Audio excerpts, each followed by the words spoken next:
Mr. President. The senator from Kentucky, from Louisiana. Thank you, Mr. President.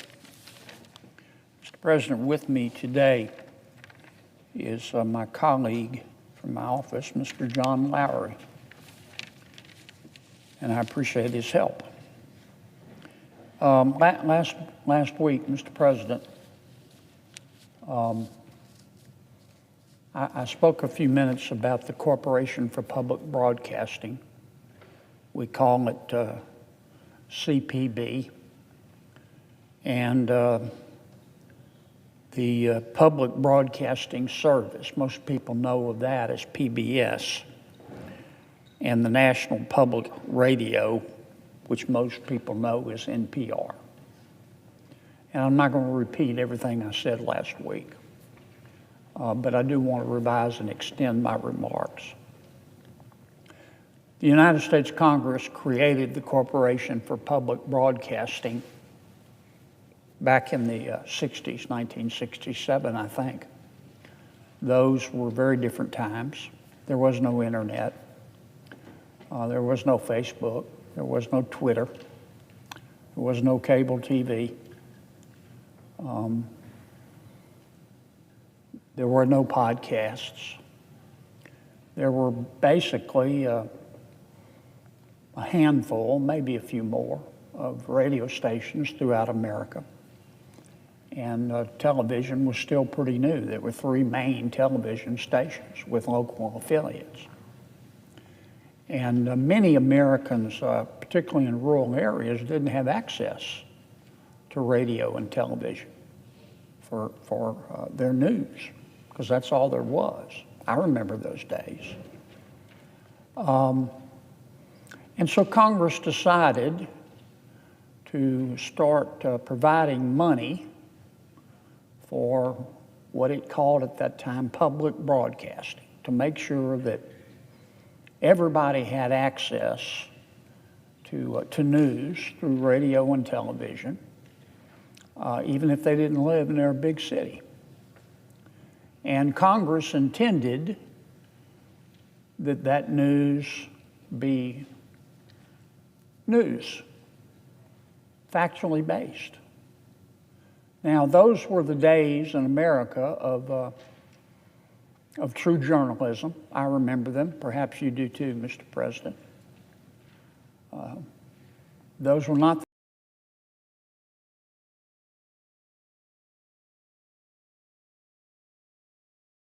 their how and their opinion. Those were days when the news was really the news, and it was fair and balanced. So the United States Congress created the Corporation for Public Broadcasting, CPS.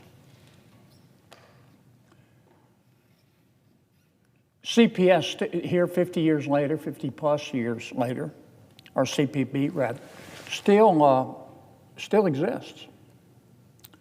And here's its relationship, CPB's relationship to NPR and PBS. We give CPB, the Corporation for Public Broadcasting, about $500 million a year. A lot of money.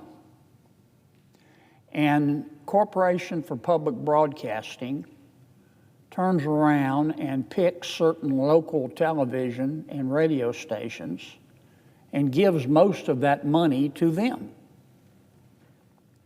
And then those local television and radio stations, the chosen few that get money from the American taxpayer through the Corporation for Public Broadcasting, buy programming and content from 2 other organizations. If they're a radio station, they buy it from NPR.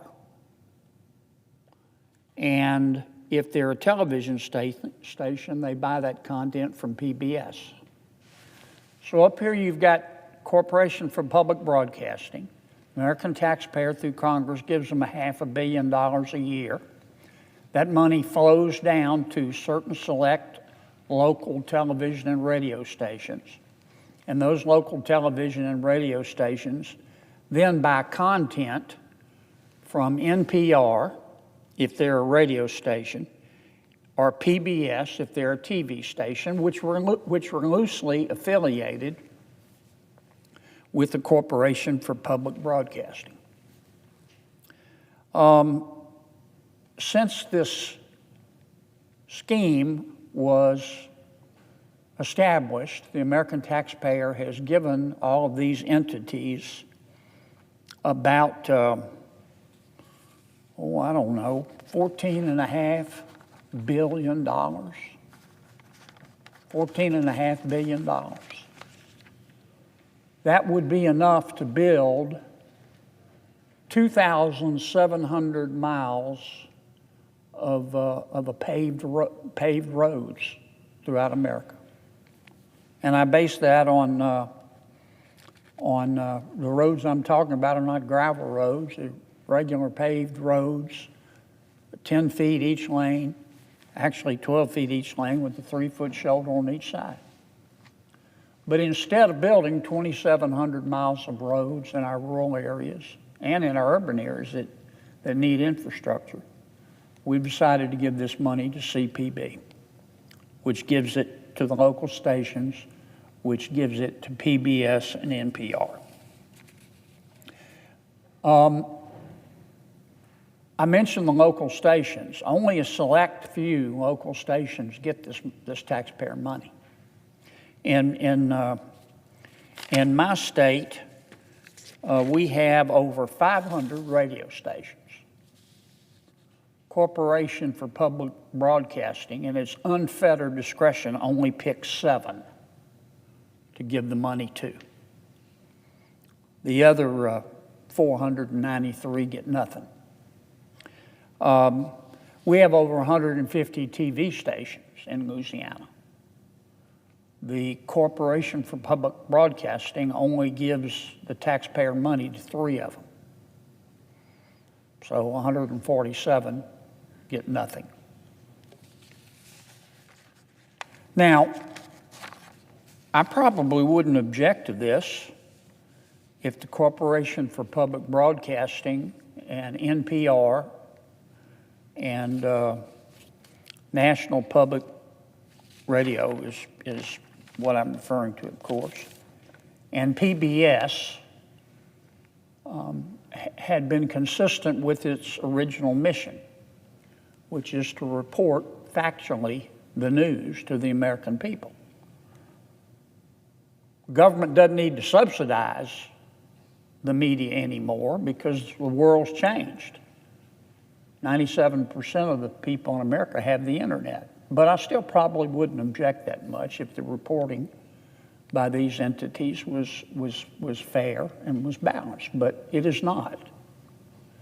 No fair-minded person in America can look at this programming and believe that it's unbiased.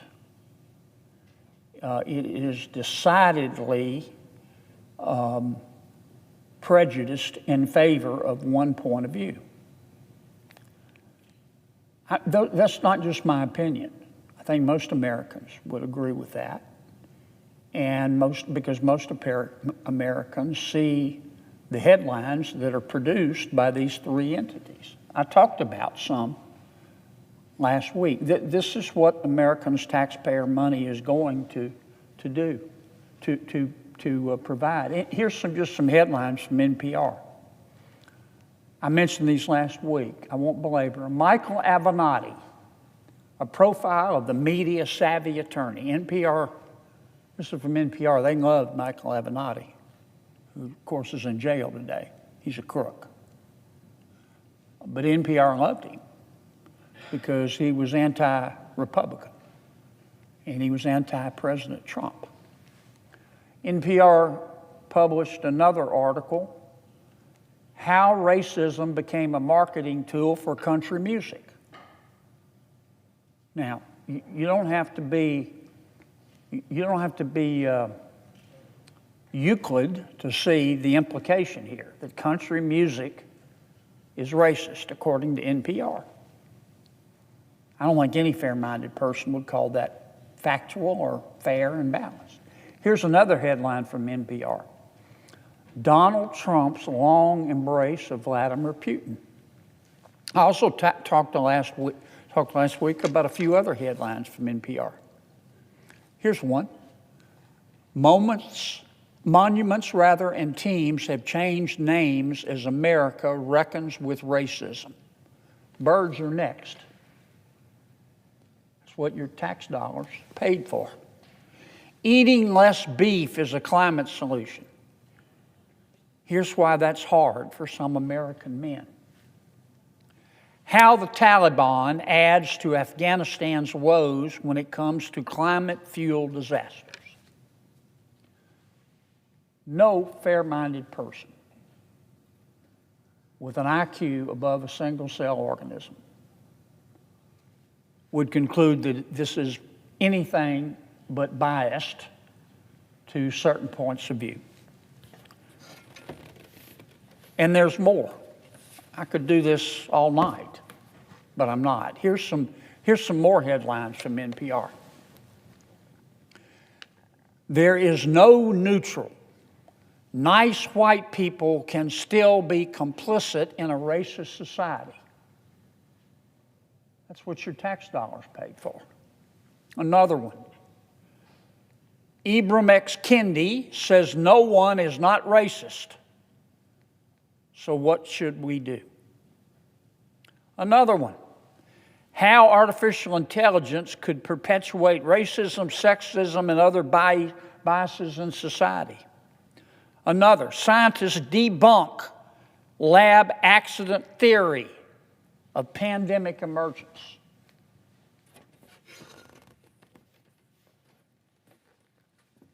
Here's another one.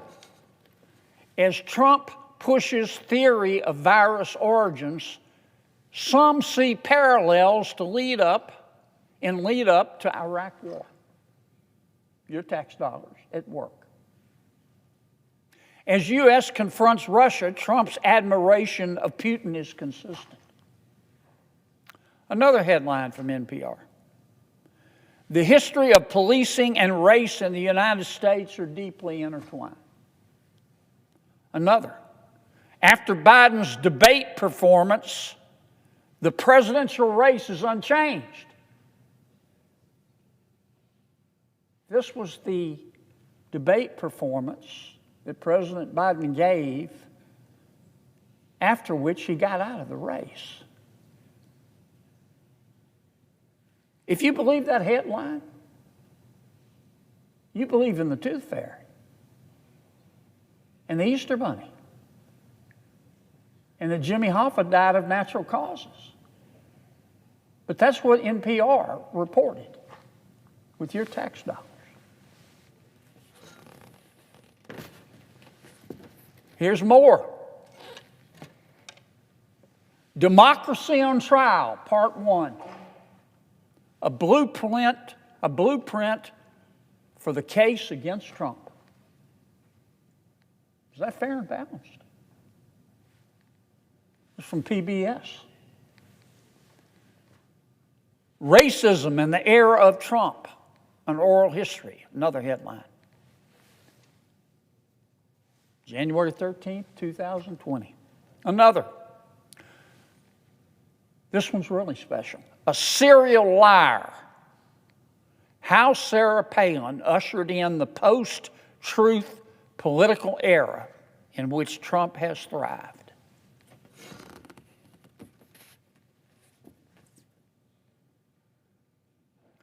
Now, the Corporation for Public Broadcasting and NPR and PBS have the right, whether I like it or not, or whether you like it or not, or whether Americans like it or not, to publish these articles and to broadcast this news. That's the First Amendment. But they don't have the right to do it with taxpayer money.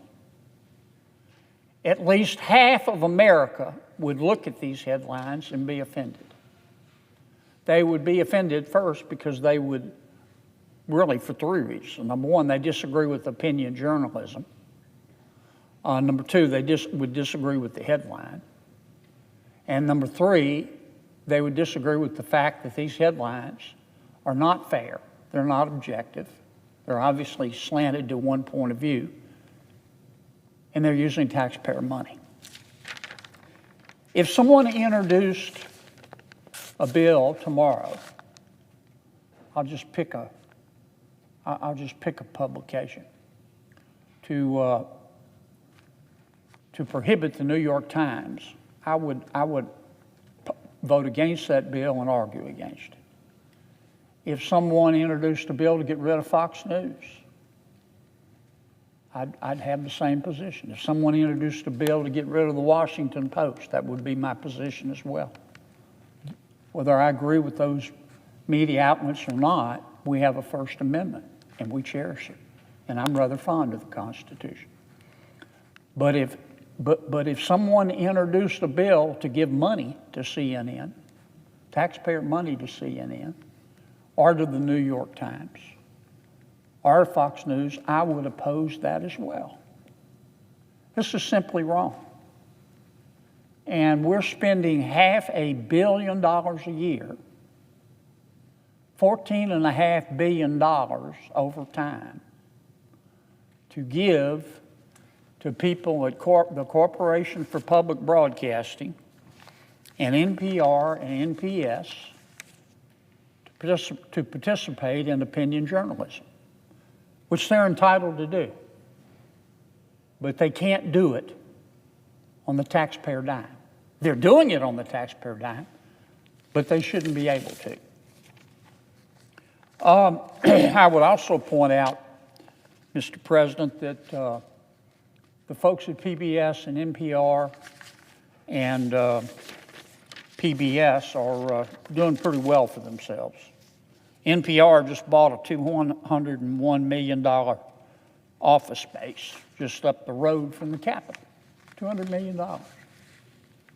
It came from the American taxpayer, so they could publish this stuff. NPR pays its hosts as much as $532,000 a year, taxpayer money. It pays its chief diversity officer about $320,000 a year. And you know what? Despite all of this money that the American taxpayer are giving to these left-of-center entities, their viewership has declined because people don't need them anymore. So why are we giving them money?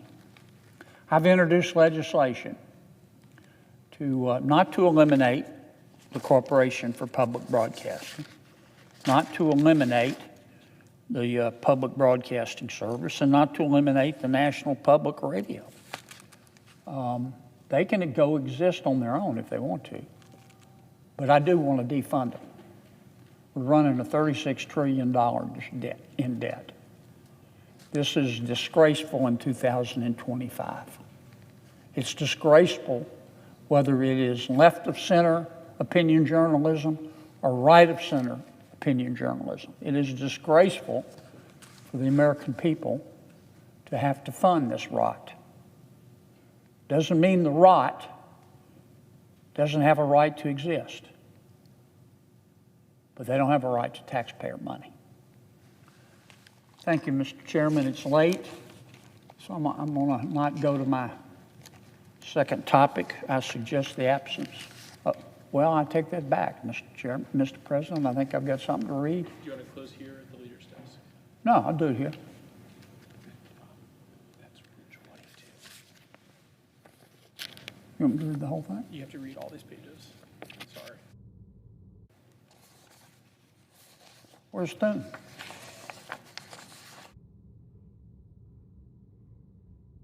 I ask unanimous consent that notwithstanding Rule 22, at a time to be determined by the majority leader in consultation with the Democratic leader, but no later than Friday, February 28th, the Committee on Energy and Natural Resources be discharged from further consideration of SJ Res 10 and the Senate proceed to its consideration. Further, that there be 6 hours for debate only with the time equally divided between the leaders or their designees on the joint resolution.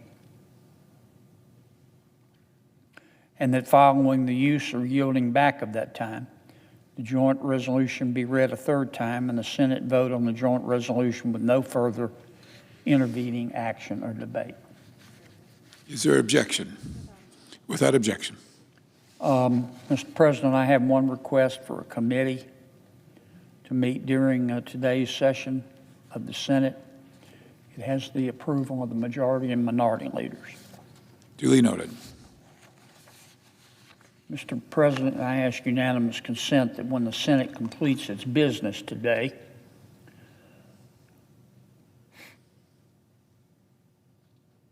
or tomorrow, it stand adjourned until 10 o'clock a.m. on Wednesday, February 19th.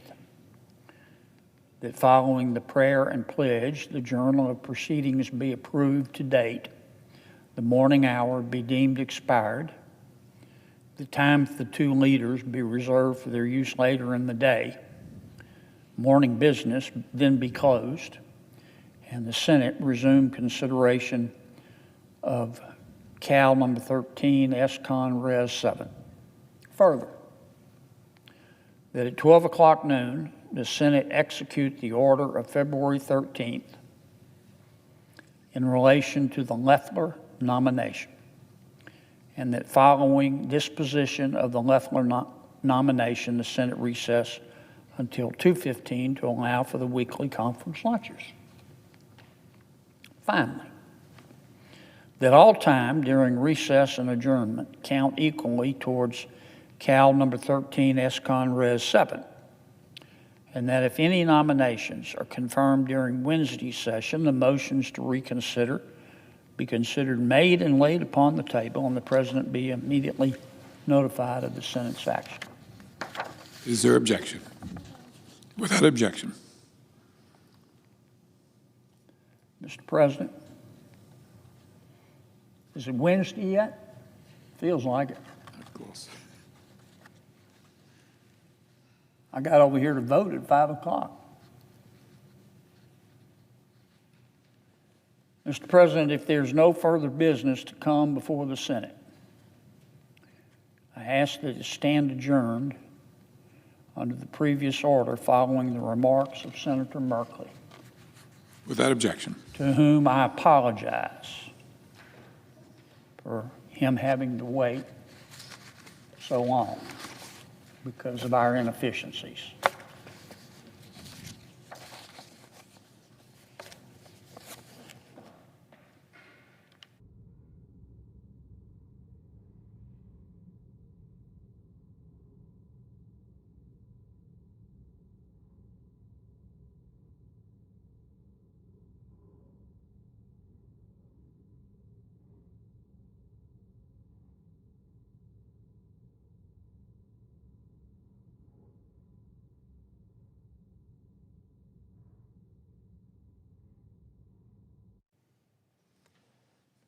Mr. President, The Senator from Oregon. this evening we had a vote on the motion to proceed to the Republican budget resolution, and that passed. It's a simple majority vote. And this budget resolution has a very simple, straightforward theme. Families lose and billionaires win. The plan is simple.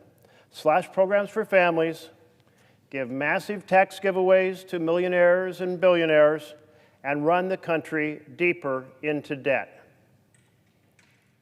That is not a plan that my constituents back home would vote for or support.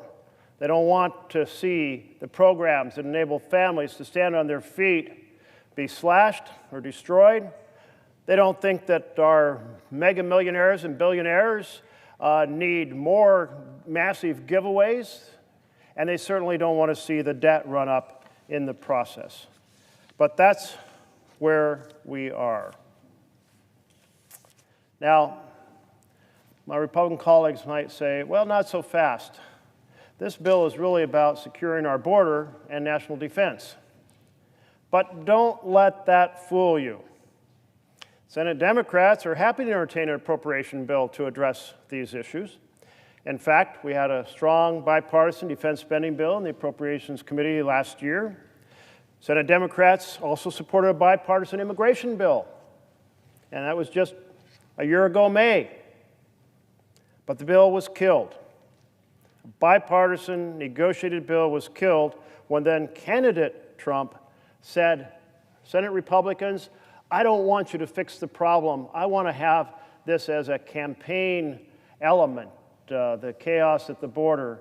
So don't fix it. So it was killed. So you have Democrats ready to work on national defense as we have in the past and willing to work on security at the border.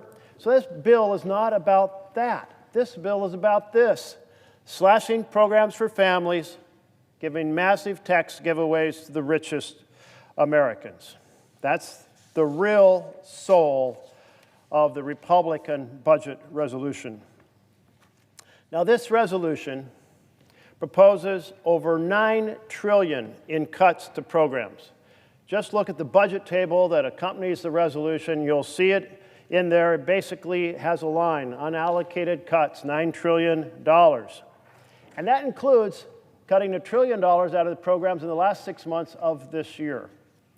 One of our colleagues on the Republican side did an amendment that showed what those cuts of $1 trillion would do, let alone $9 trillion, and it would basically wipe out 5 major programs and cut another 5 major programs in half at the end of this year.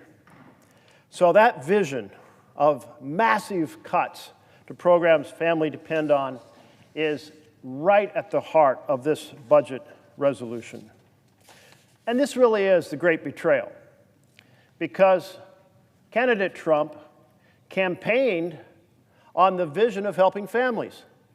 But now that he's in office, he's reverting to the same plan he had in the last year of his first administration, which is slashing programs for families and giving massive tax cuts to mega millionaires and billionaires. We've seen this movie before. And the movie's director is a man named Russell Vought. He was head of OMB in the Trump administration the first time round.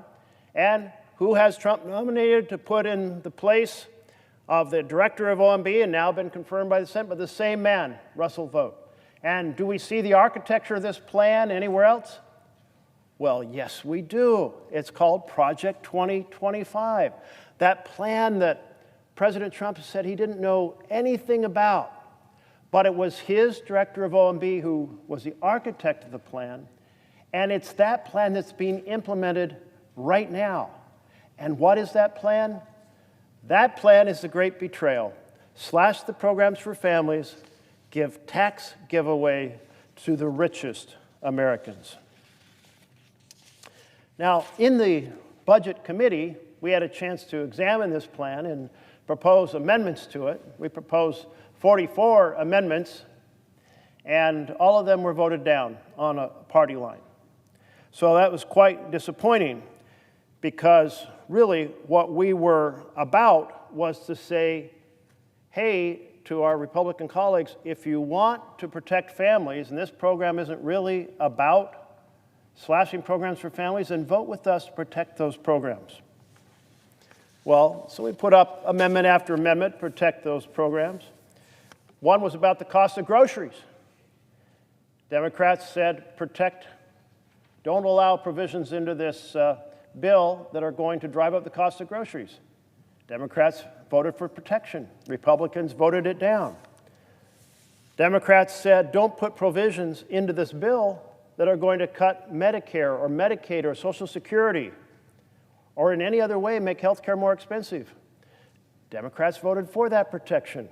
Republicans rejected it. Democrats put forward an amendment for provisions that would raise the cost of rent or raise the cost of buying a home. Republicans on the committee rejected it. Democrats put forward an amendment to protect or hopefully lower the cost of drugs, and Republicans rejected it. Democrats put forward an amendment that said, don't make changes in the law when this bill comes back that will increase the cost of going to college, and Republicans rejected it. Protecting the National School Lunch Program, Republicans rejected it. Protecting families against an increase in child care, Republicans rejected it. Protecting the investment in research for cancer, Alzheimer's, and other life-saving measures, medical measures, protect the funding for that, Republicans rejected it. Now, if this bill wasn't about slashing all those programs, why would Republicans vote against all those things? If they actually wanted to protect families, the programs that provide the foundation for families to be on their feet, to thrive, to move in the middle class, to prosper, why would they vote to open the door to slashing all those programs? And then we see that they're racing their House counterparts.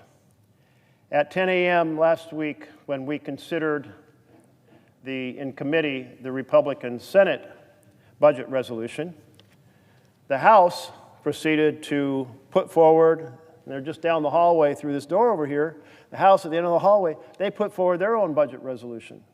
Very, very similar, except in magnitude. And the House bill provides even more tax cuts for the richest Americans than does the Senate bill. So the stakes couldn't be higher. Where are we headed? Are we headed towards a bill this year that is going to make the rich richer, increase income inequality, proceed to help the wealthy run this country by and for the powerful, and undermine the vision of government by and for the people? That is exactly where the Republican budget resolution is headed. And if you kind of want to make sure that you really understand how true this is, think about the fact that the last budget presented by President Trump in his first term, his first 4 years, which was written by his current OMB director, Office of Management and Budget Director, Russell Vought, that had exactly the same architecture. It proposed slashing $1 trillion over a decade from programs for families. It slashed health care and housing for seniors and veterans, slashed funding for hospitals and community health centers, slashed school meal programs and food pantries, slashed Head Start and police and firefighting grants, slashed tax relief for families and veterans in retirement. $1 trillion in the last budget.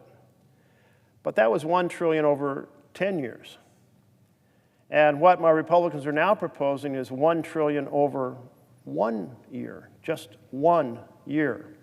And it's only actually half a year, because there's only 6 months left in fiscal year 2025. When President Trump ran, when he was candidate Trump, he talked about reducing the costs for families. But everything he's doing now is sending costs upwards. It's Trumpflation. Trumpflation has arrived in the United States of America. Instead of slashing the price of groceries, he's proposing programs that will drive up the cost for hardworking families. That's Trumpflation. This budget resolution opens the door to making health care more expensive for families. Not cheaper, more expensive. That's Trumpflation. This budget opens the door to making college more expensive by changing how college loans are administered. That's Trumpflation. This budget opens the door to unleashing carbon dioxide and methane pollution that drives climate chaos, that will drive up the cost of flood and fire insurance across America. In the West, it's fire insurance. In the Gulf and Florida, the southern states, it's flood insurance. That's Trumpflation. This budget opens the door to increasing the cost of child care, something working families really struggle with. It's Trumpflation. It opens the door to increasing the cost of prescription drugs. Trumpflation has arrived. Now, in each of these areas, we said don't do it. We said don't proceed to put into this budget resolution, opening these doors to these assaults on American families. Democrats said it in every way we could, and Republicans said, nope, we want to cut those programs. We're not closing those doors. Now, I know American families don't agree with this vision. My office, the office of every senator here, every senator represented by their desks in this room, every office is receiving thousands of phone calls. I had a couple days last week, I got over 2,000 phone calls from Oregon. 2,000, that's an incredible number. And we had so many members of the team working, trying to answer every call live, but we couldn't keep up, even though my team has a highly coordinated ability to expand the number of people answering the phone. We couldn't keep up because people are so disturbed about this vision for America, this vision of attacking families and gold-plating billionaires. That's not an American vision, but it's the vision of President Trump. And then we have the second piece, the tax giveaways. The Senate budget resolution proposes $3.7 trillion in tax giveaways. To mega millionaires and billionaires get most of that. Just like in the first Trump tax cut proposal, tax giveaway proposal. It was something like 80% went to the top 10% in America. Well, I know that Elon Musk doesn't need more of our Treasury money. I know that the richest Americans, the mega billionaires, they don't need more of our Treasury and to run up our debt, but that's what this proposal does. The House budget resolution goes further, proposing $4.5 trillion in tax giveaways, and over in the weekend, there was article after article of Republicans saying that's not enough. We got all these tax giveaways we want to do to the powerful, and we can't fit them all into $4.5 trillion. We need more space. If you think I'm exaggerating, take a look at the budget put out by House Republicans last week. They included a mechanism to guarantee that they follow through on their tax cut programs to family. They linked the tax cuts directly to the program cuts for families. They said for every additional dollar they cut from safety net programs, they'll be able to give away an additional dollar to billionaires. They put that into their plan, that these two things are linked. Cuts to programs for families, the more you cut it, the more you can do tax giveaways to the wealthy. It doesn't stop there. All of this is going to result in higher deficits here in the United States. Now, my Republican colleagues are famous for campaigning on fiscal responsibility, but not delivering. This chart shows the difference between the first year of each Republican administration and the last year in terms of deficits. So if we're looking at H.W. Bush, he had more deficits in his last year than he did in his first. Clinton went the other direction. Clinton dropped the deficit year after year. In fact, in the end, produced surplus at the end of his 8 years. Well, along comes the second Bush presidency. He drives up the deficits from his first year to his last year over those 8 years. In comes Obama. Obama decreases them. In comes Trump in his first presidency, and he blows the lid off the whole thing, like bomb to the deficit and bomb to the debt. And then comes in Biden, and the deficits drop down again. This is the pattern. You've seen this movie before. It's often said, fool me once, shame on you. Fool me twice, shame on me. Well, Americans, you've been fooled time and time again, and you're being fooled again, and it's all embedded in this budget resolution that is on the floor of the Senate right now. I find it just so remarkable that Democrats deliver on decreasing deficits, but somehow, through the magic of marketing, selling the sizzle instead of the steak, giving the talk instead of doing the walk, Republicans somehow still present themselves as fiscally conservative. Well, I encourage my colleagues to say, we're going to keep putting a spotlight on the fact that deficits are going to go up under President Trump, just as they have under every previous Republican president going back decades.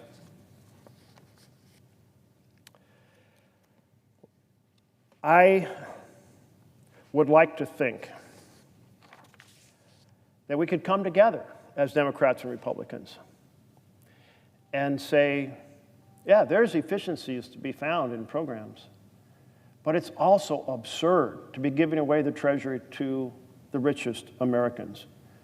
But if you want a symbol of where this administration is coming from, just take a look at the picture of President Trump doing his inaugural address, also just down this hallway in the rotunda. All you see is him backed up by one billionaire after another, 4 in a row, right behind him. They love this idea because, after all, there's never enough money for a billionaire. Well, I can tell you where I live, billionaires do not struggle. Where I live, families struggle. They struggle with health care. They struggle with housing. Housing, the vision of home ownership for your children. My father was a union mechanic. My mother, when we had children, stayed at home, worked in the home, did all kinds of activities with her kids, and on a single mechanic's income, you could easily buy a home. But not today. Not a single income. No, the price of homes is through the roof. The dream of home ownership is dying. And why? Because hedge funds are buying up single-family housing across America. And because we haven't invested enough in creating starter homes, in incentivizing the building of starter homes. You know, in the Budget Committee, we had a proposal that said, make it easier to put legislation forward that would discourage hedge funds from buying up single-family housing. They've been hard at it since 2009, when all those hundreds of thousands, millions of homes went into foreclosure because of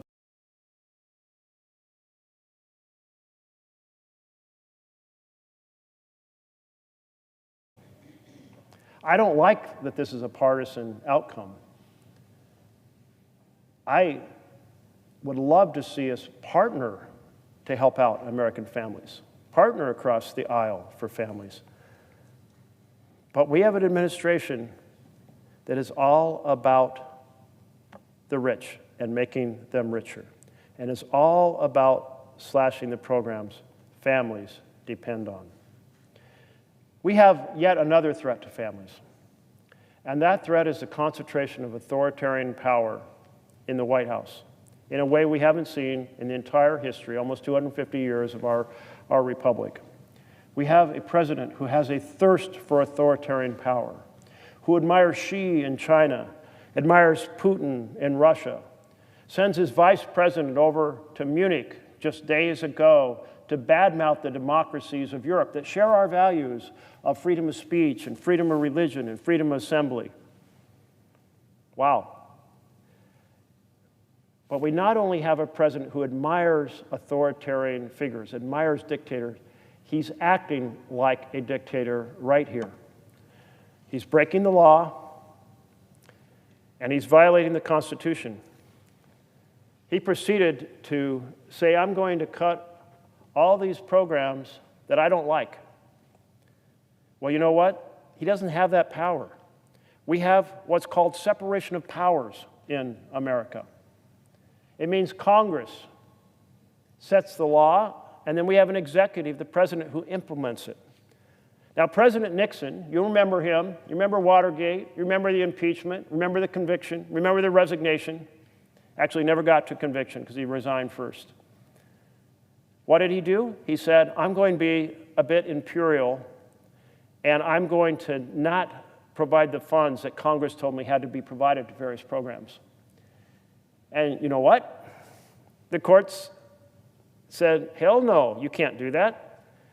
It's called a republic. It's called separation of powers. It's called what it says in the Constitution, that Congress writes the law and the president executes it.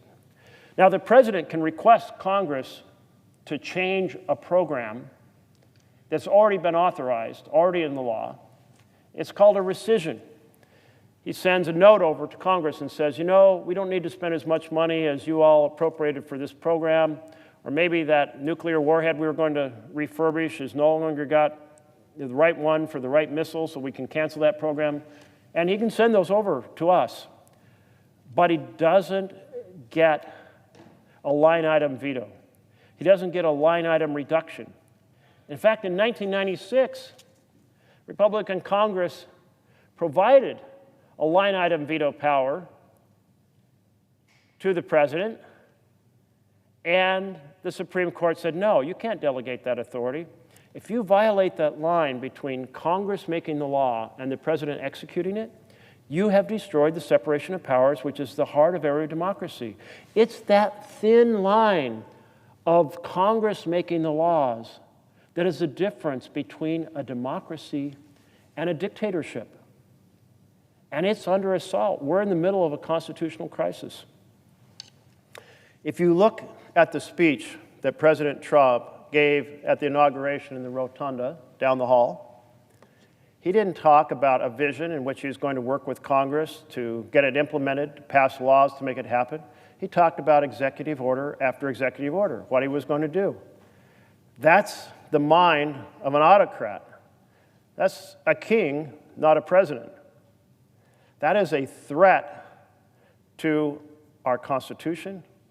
It's a threat to our republic. He's issued more than 60 executive orders, bypassing Congress entirely. And he went further. He handed the keys to the data systems across America to Elon Musk.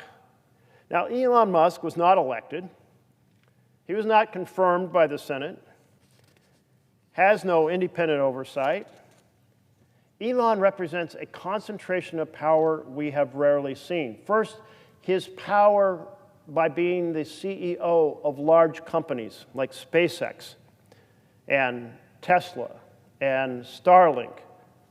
Now, those companies have lots of lobbyists here on Capitol Hill, so that's a lot of power that Elon Musk has right there. And you know, here's something you might not know. He gets about $8 million a day in federal subsidies for his companies. I'd say that's a conflict of interest. Yeah, $8 million a day, that's roughly $2.5 billion over the course of a year. So here's a man, the richest man in the world, so he has that massive personal wealth, he has that power to run media campaigns or to hire lobbyists and hire lawyers. He's got his 3 companies, and they have that ability to do media campaigns and hire lobbyists and hire lawyers. So you have tremendous power there. But now he's been given the keys to agency after agency all across the United States government. What kind of a threat is that? Well, it's huge. It's huge because those databases contain the most private information on every American. The private health care records of people who are on Medicaid or Medicare, the financial records of every family that files a tax return. So his minions are now the foxes in the henhouse.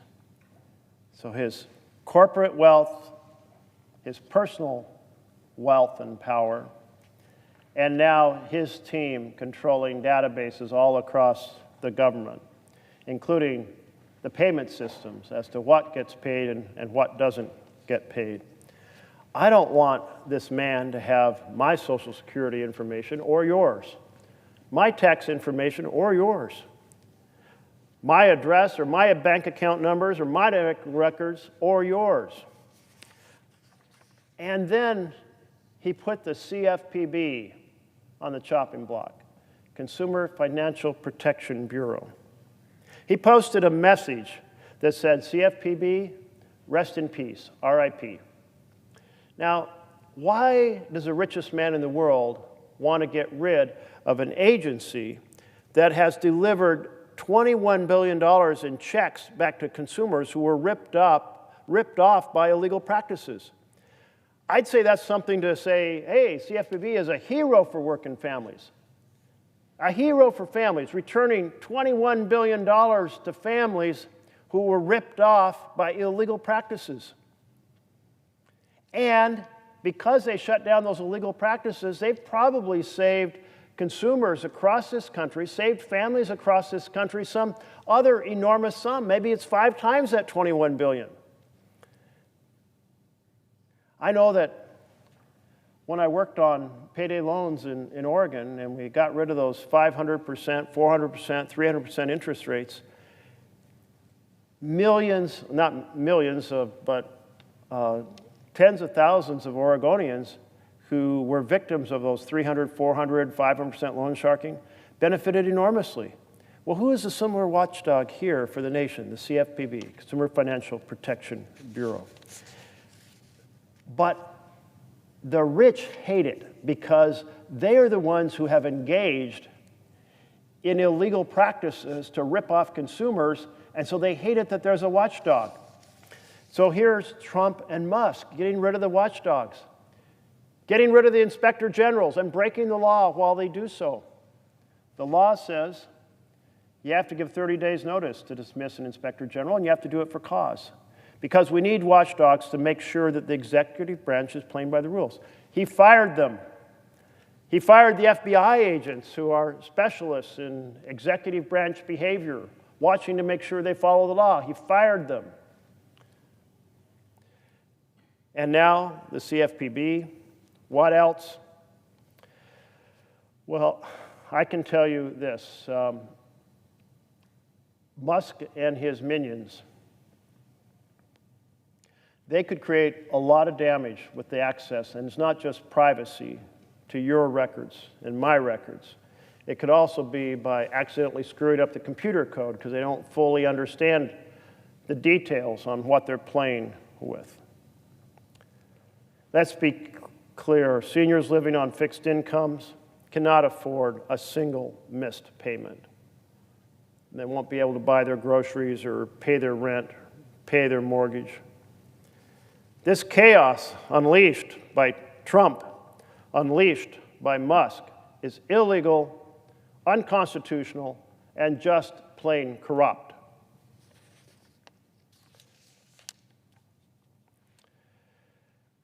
Here's another piece of the puzzle that should disturb you all. In budget resolutions, deficits cannot be maintained for more than 10 years. Bad enough Republicans want to increase the deficit over the 10-year period, but they've come up with a plan where they change the baseline so that they can actually project those deficits beyond 10 years, basically indefinitely into the future. That's not fiscal responsibility. Not only are they planning to run up the debt for 10 years, but they want to be able to run it up forevermore until you get a Congress that has the spine to change it. Why does the party that has claimed fiscal responsibility want to change the baseline so they can run up debts far into the future? They've gotten off this game. They've sold this game, this scam, time after time. They sold it under Bush 1, they sold it under Bush 2, they sold it under Trump. They're going to do it again. They think they can get away with it again. So that's our job. Shine the spotlight on it and say no. American people, see what's happening and say no. Say you want programs of healthcare, housing, education, support for child care and for nutrition. You want to help families thrive so they can move into the middle class or move beyond the middle class. American families, speak up, because it is very true that in our republic, the one thing that can move this chamber is citizens back home telling us what they think about what's happening. Families lose, billionaires win. That's what's at stake in this budget resolution.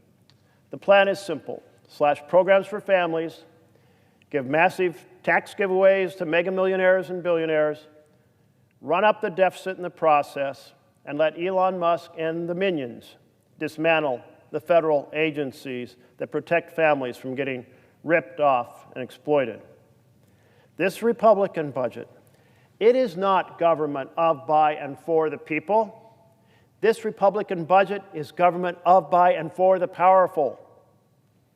And Democrats will fight day and night against this diabolical plan to attack America's families. Thank you, Mr. President.